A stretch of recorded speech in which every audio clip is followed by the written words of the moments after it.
안녕하십니까. 김경국 TV 시작하겠습니다.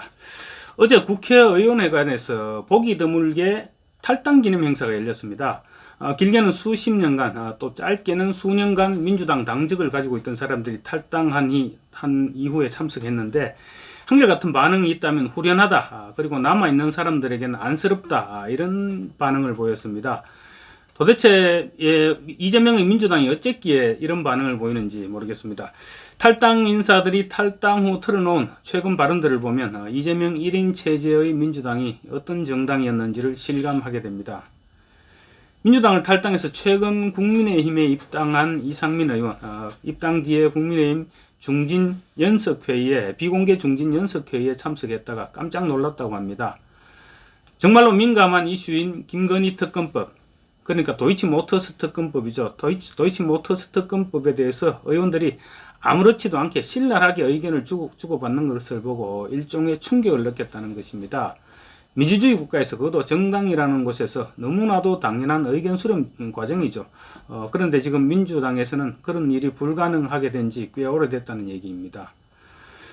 민주당의 내부 의견 수렴 과정이 어떠한지와, 그리고 왜 민주당이 오늘의 저런 정당이 되었는지, 이런 부분을 충분히 연상케 할 수 있는 이상민 의원의 반응이었습니다.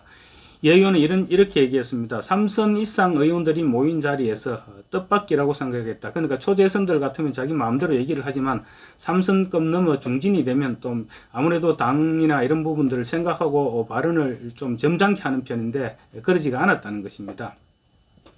아주 예민한 문제를 그냥 그대로 전달하기 어려울 정도로 쓴소리를 하더라, 그렇게 말했습니다. 아마 그날 참석했던 중진 의원들 김건희 특검법에 대해서 굉장히 신랄하게 문제를 제기했던 것 같습니다. 민주당에서는 이재명 대표를 비난하는 얘기를 공개석상에서 했다가는 동료 의원들로부터 모멸감을 느낄 수 있을 정도의 온갖 비난을 들어야 하는 만큼 웬만한 각오 없이 쓴소리를 하기 힘든 분위기라는 것이죠. 말하자면 공산당과 같은 그런 분위기라는 것입니다.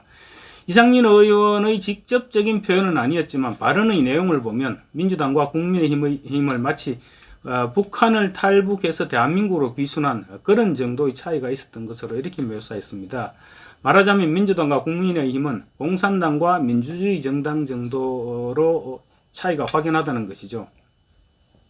민주당에는 이미 언로가 막혀 있어서 이재명 대표를 욕할 수 있는 무슨 일이 일어날지도 모르고, 욕을 할 경우 무슨 일이 일어날지도 모르고, 그래서 의원들이 지존에 대해서는 아예 입을 다물어 버린다고 합니다. 역시 최근에 민주당을 탈당한 최승전 고양시장, 탈당하기 전에 이렇게 얘기했습니다. 이재명의 민주당이 김정은의 수령 체계를 너무도 빨리 닮아가는 것 같아서 썸짓하고 분노스럽다, 이렇게 비판했죠. 이상민 의원의 얘기와 최승전 전 고양시장의 얘기 묘하게 크로즈업되는 부분이 있습니다.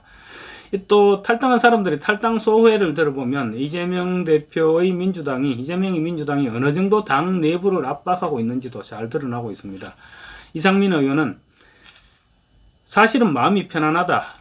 내가 이재명 사당, 개딸당을 배신한 것은 맞다. 오히려 이재명 사당, 개딸당, 이재명과 그 공범자들, 보아 내동자들까지 나를 배신자라고 하는 것은 개인적 명예로 생각한다, 이렇게 얘기했습니다.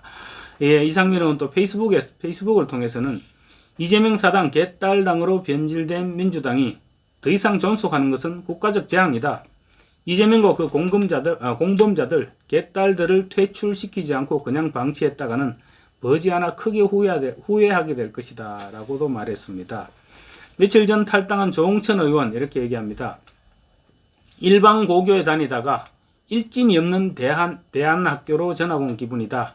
하고 싶은 대로 마음대로 할 수 있는 그런 대안학교 말이다, 이렇게 얘기합니다. 얼마나 후련했으면 저런 얘기를 할까 싶습니다. 그러면서 남아있는 의원들을 향해서는 마치 여동생을 남겨두고 탈북한 느낌, 이런 표현까지 했습니다. 조홍천 의원은 과거 라디오에서 민주당에 대해서 질식할 것 같은 분위기다, 이런 얘기를 했었죠. 그리고 대장동 의혹과 관련해서 이재명 대표 등 몇몇 민주당 지도부에 대해서 직무정지 가처분 신청을 내렸다가 제명을 당한 민주당 전 권리당원 백광현 씨라고 있습니다. 이 백광현 씨가 어제 민주당 탈당 기념회를 기획한 사람입니다. 이 사람은 이렇게 얘기합니다. 우리나라를 침략한 오랑캐에게 강제로 국적을 박탈당한 기분이다. 제가 비판한 당내 인물들은 모두 권력자이며 공인으로 언제나 잠재적 비판의 대상이었다.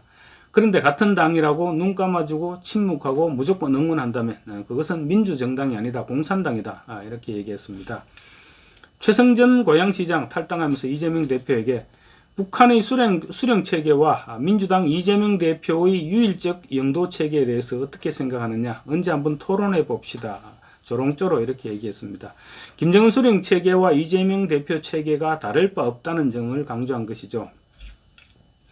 이상하게 민주당을 떠나온 사람들이 한결같이 지금 북한과 많이 비교를 했죠. 그만큼 이재명의 민주당은 1인 독재 체제화되어 있다는 것입니다.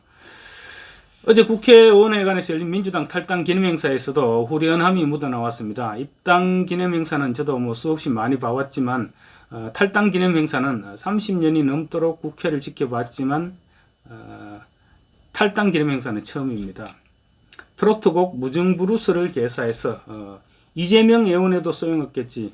과격했던 개딸들이 발길을 막아서지만 상처가 아름답게 남아있을 때 미련 없이 가야지. 이런 개사한 가사의 노래가 흘러나오는 가운데 진행된 이날 행사에서 참석자들 한결같이 후련하다는 반응을 보였습니다. 그러다 보니 행사에 참석한 탈당자들이 이재명 대표를 원색적으로 비난하는 것은 어떻게 보면 당연한 수순이었겠죠. 홈프로란 이름으로 칼럼니스트 등의 활동을 하는 프로레슬러 출신 김남훈 씨, 이재명 대표의 흉기 피습 사건을 두고 이런 말을 했습니다. 살다 보니 목에, 제가 용어를 좀 순화시키겠습니다. 목에 칼을 맞았는데 지지율 떨어지는 경우는 처음 본다. 이 대표의 주요 일정이 병원, 법원이다. 남의 당 대표로 너무 좋다. 이렇게 얘기했습니다. 물론 김 씨의 발언은 좀 선을 넘은 내용이 있었습니다. 그래서 이들로부터, 어제 행사에 참석한 사람들로부터 지지를 받고 있는 이낙연 대표가 제 지지자들이 탈당 행사에서 이재명 대표에 대한 폭언이 나왔다고 들었다. 대단히 잘못된 일이다. 그러면서 유감을 표시하고 또 이재명 대표에게도 직접 사과를 했습니다. 어쨌든 탈당자들 입장에서 볼 때는 이재명 대표 그만큼이나 거악이었던 것입니다. 이재명 대표 지난 10일 병원에서 퇴원하면서 상대를 죽여 없애야 하는 전쟁 같은 정치를 이제 종식할 때가 됐다. 이런 얘기를 했습니다. 그런데 사실 상대를 죽여 없애는 전쟁 같은 정치, 지금 민주당 내부에서 가장 치열하게 벌어지고 있는 바로 그 상황입니다. 민주당 내에서 이재명과 다른 의견을 가진 사람은 살아남을 수가 없습니다. 그러니까 공산당과 비교되고 있는 것이죠. 개딸들에 의한 비난, 협박, 공갈에 심지어 총알까지 등장하고 지난번에 개딸들이 소위 말하는 수박 의원들에 대해서 프랭카드를 내걸고 그리고 총알 한 발이 있으면 누구를 어떻게 해버리고 싶다 이런 얘기를 했었죠. 그렇게 총알까지 등장하고 있는 부분은 지금 그렇다면 이재명 대표 어떻게 설명할 것입니까? 이게 바로 상대방을 죽여 없애겠다는 전쟁 같은 정치죠. 이번에 민주당을 탈당한 이상민 조홍천 의원 그리고 최승전 고양시장 등이 전한 민주당 내의 숨막히는 분위기, 그리고 탈당 기념 행사를 가질 정도로 당을 떠난 사람들이 후련해하는 그런 모습들을 보면서 이재명 민주당이 그래 오래 갈 수 있을 것 같지는 않다, 이런 생각이 들어서 몇 말씀 드려왔습니다. 감사합니다.